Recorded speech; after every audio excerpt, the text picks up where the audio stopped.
word from Mr. Harper that he was called away to the bedside of a friend who was very ill. He sent me these flowers. It's a good thing he did. I don't appreciate young men refusing dinner invitations at the very last minute. I'll take them, madam. It's too bad. And you set it all so beautifully, and it's getting so late. Someone might be coming at any minute. House cook. Cook's in a temper as always, madam. I'm glad to hear it. She's like an actress. The better the temper, the better the performance. As long as she serves us a good dinner, I don't care how much she swears. The rest of you can just keep out of her way. Where's Gustav? I'm sorry to have to say it, madam, but due to the awful blizzard outside, he's sweeping off the sidewalk. Oh, dear me. Yes. I should have ordered an awning, but who expected a storm like this? Here are the place cards, Mother, in the diagram. Shall I put them around? Oh, yes, dear. Elaine, I'm going up to check after your father. He's so helpless about his ties. Remove one plate, Dunham. Certainly, madam. Oh, madam, you wouldn't sit down to 13. 13? But, no, we could never sit down to 13.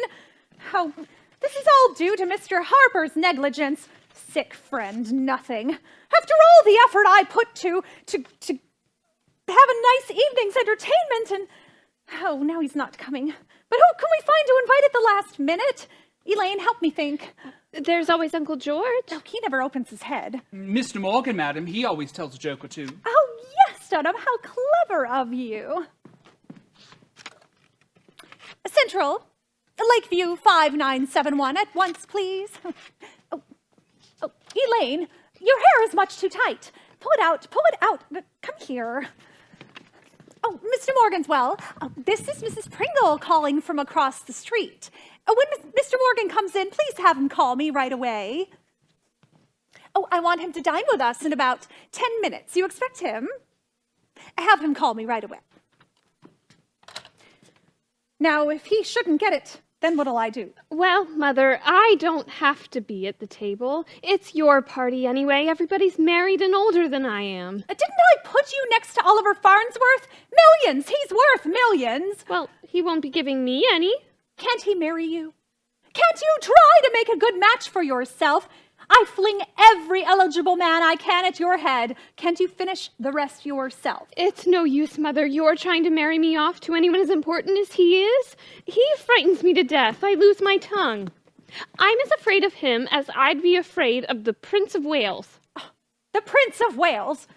What I wouldn't give to have the Prince of Wales here in my house. New York has lost its heart to him. I was just telling Mr. Farnsworth yesterday that I would give anything to have the Prince here. I would establish my social position for life. And I've such a reputation for being a wonderful hostess. Oh, dear me, the phone. Hello? Mrs. Sedgwick? Oh, yes, this is Mrs. Pringle. Caught in a snowdrift. Can't get another car. Oh, the widow's not coming. Remove 2 plates, Dunham. Oh, but such a shame, and I'm simply heartbroken. Oh, and my dear, how can we get along without you? But have you really tried? Oh, I'm reduced to tears. Oh, goodbye, dear. I'm glad she dropped out. Oh, Central, Lakeview 5971. Oh, Dunham, with 2 less, we can save 2 cocktails and at least 4 glasses of champagne. Has Mr. Morgan come in yet? Well, don't give him the message I telephoned before about coming across the street for dinner. It's too late, you understand. There. Now I've invited Clem, returned my indebtedness, and saved my champagne besides. The liquor is getting low, madam, what with prohibition and entertaining so much. But, Mother, if you only have 12 people, Father can't sit at the head of the table. But he has to sit at the head. It's too undignified for the man of the house to be pushed to the side. There's no other way. There must be a woman at each end. I always forget. How absurd. But 12 is an impossible number. I can't think of any of these women I'd want to put at the head. There's Mrs. Darby, such a cat. I wouldn't want to give her the honor. And then there's Mrs. Oh, answer it, Dunham.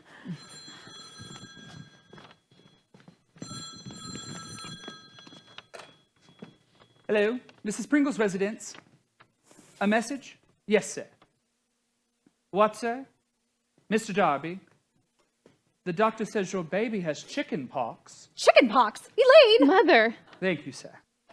Mr. Darby sends his apologies, but owing to the transmutability of the disease, Mr. and Mrs. Darby are obliged to regret, and as well as their house guests, Mr. and Mrs. Fleetwood. That's 4 out. Then you're only 8. Quick, the plates, Dunham. But there must be someone we can invite at the last minute. The Hatwoods? They never serve drinks when they entertain. I can't afford to invite them to drink mine. The Greens. She's not interesting enough. Mr. Conley? He never makes a dinner call, even after all the times I've invited him. Hester Longley. Not at the same table with you and Oliver Farnsworth. She's far too pretty, too clever. Oh, where's our book?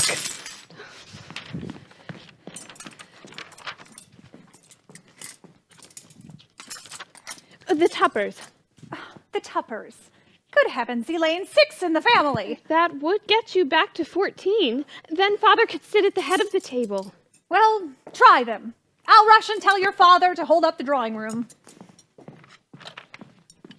Ridgeway 9325. This is Elaine Pringle. What Tupper am I speaking to? Oh, Ella, hello. I hope you haven't finished your dinner. We had a party arranged here, and at the last moment everybody's been dropping out. The blizzard. Can't you flock your family around the corner and eat with us? Mother and I thought we knew you well enough to call you like this at the 7th hour. You would? Oh, fine. 6 more plates, Dunham. What? Oh, well, but Dunham, get Mother quick. Yes? Yes. Of course. Love it. Yes, my dear, certainly. All right. Oh, great Caesar, now what have I done? Well, what's the matter, Elaine? What? Now I've done it, I've just done it. But I couldn't get out of it, I just couldn't. You weren't here. Oh, I always lose my head and bungle things. Well, what is the matter? Don't keep us waiting like this. What is it?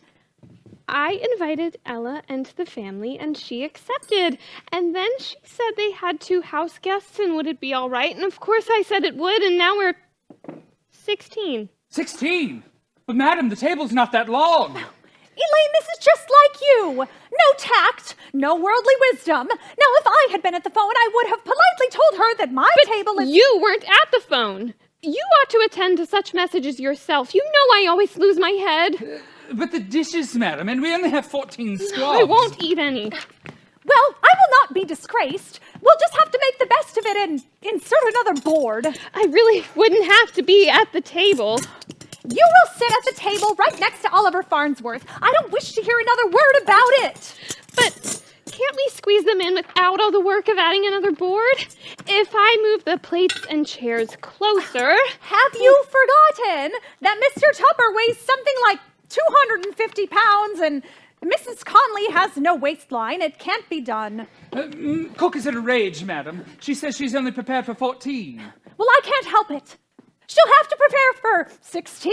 Have her open cans of soup and vegetables But the ice cream forms and the gelatin mold. Oh, I'll pretend I don't like them. and I'll pretend I'm on a diet. But I really needn't be at the table.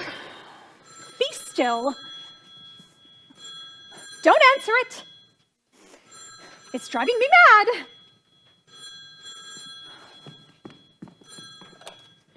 Hello. This is Mrs. Pringle. Oh, Jessica. You're cold. The blizzard? Too dangerous. Oh, but of course your husband is right. It would be foolhardy. Well, put on a mustard plaster, hot toddy, go to bed. So sorry, dear.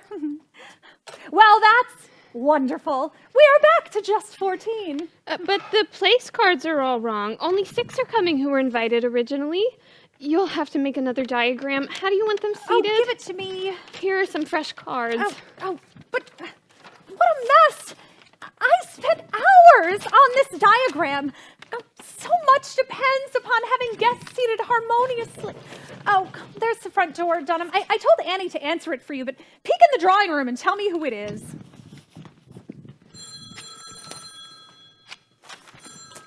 You murderous instrument! What is it now? Yes. Mr. Farnsworth. Mr. Oliver Farnsworth? You're his secretary? Instructed to make his excuses. Had to leave for Boston on very important business. Oh! How dare he? How dare he? And at the very last minute! Oh, no regard for a hostess's feelings. No regard for the efforts I went to make an evening's enjoyment away on business. That's just nonsense. Selfishness. Downright rudeness. Oh, he didn't want to exert himself. Oh, didn't want to freeze to death in the blizzard as if he didn't have half a dozen limousines to carry him to the door. Oh, I can't believe it. It's just nonsense. And it was my plan to have him sit next to you and to meet you tonight. Oh, I am just furious. I will not be treated this way. Perhaps he really did have business and was called away. Oh, and I, one of the most successful hostesses in this city, and everyone clamors to receive my invitations, and I will not bear a failure. I shall not bear a failure, and he was my most important guest. So important financially, such a man's man, and so influential, and all other men just want to meet him. They consider it an honor to meet him. And I am furious, just furious. It's all this damnable blizzard. Now I will have to stay away from the table. His not coming makes us 13 again. Oh, go to bed. Go to the nursery. I'll send milk and crackers. But, Mother, it's not my fault he had business out of town. Yes, it is. If you would perk up a little bit and make something of yourself, he would hear about your attractions from other men and want to meet you himself. Oh, what a family I have. No help with my ambitions. I will certainly not sit down to 13. Go to bed. Get out of my sight. It was Mr. Morgan, madam. Mr. Morgan? But I telephoned his maid to tell him not to come. He couldn't have received your second message, for I heard him telling Mr. Pringle how happy he was to receive your invitation. That makes you 13 again, unless you don't want me to go to bed. Of course I don't want you to go to bed. We're back where we started, Dunham, 14. I'll get the cocktails ready, madam. Annie told me that she heard motors coming up through the snow just now, and also that cook is swearing about and the dinner's getting too dry. I won't answer it. I should say not. Hello? Yes, Mrs. Pringle speaking. Mrs. Tupper. Yes? Yes, we're all set for you. Oh, yes, Ella told us about the house guests. But the table is set. For all of you. Yes, no, it's no imposition at all. 8 is not at all a large number. But we're all set for you. Oh no, please. It's so foolish for you to take that stand. But my dear. Oh, now she is furious, just furious with Ella for telling you about the house guests. Says she has no tact and nothing would induce her to bring 8 when we had invited 6. So now she is leaving Henry and Ella at home. It is just the 6 of them, and now we are back to 12. But if you leave at 12, Father can't sit at the end of the table. I shall go mad. I shall go mad. People should know whether they can come or not, but they accept and regret and accept. It drives me wild. But how shall I seat them? How shall I seat them? If I put Mr. Tupper there and Mrs. Conley there, then Mrs. Tupper has to sit next to her husband. And if I put Mr. Morgan there, then... Oh, it's impossible. I might as well just put their names in a hat and pull them out at random. Oh, I am furious, just furious, and I am through with society, through with parties. From now on, I'm going to be selfish and unsociable and drink my liquor myself instead of giving it gratis to the whole town. I am through with men like Oliver Farnsworth. I don't care how influential they are, how rich they are, how important they are.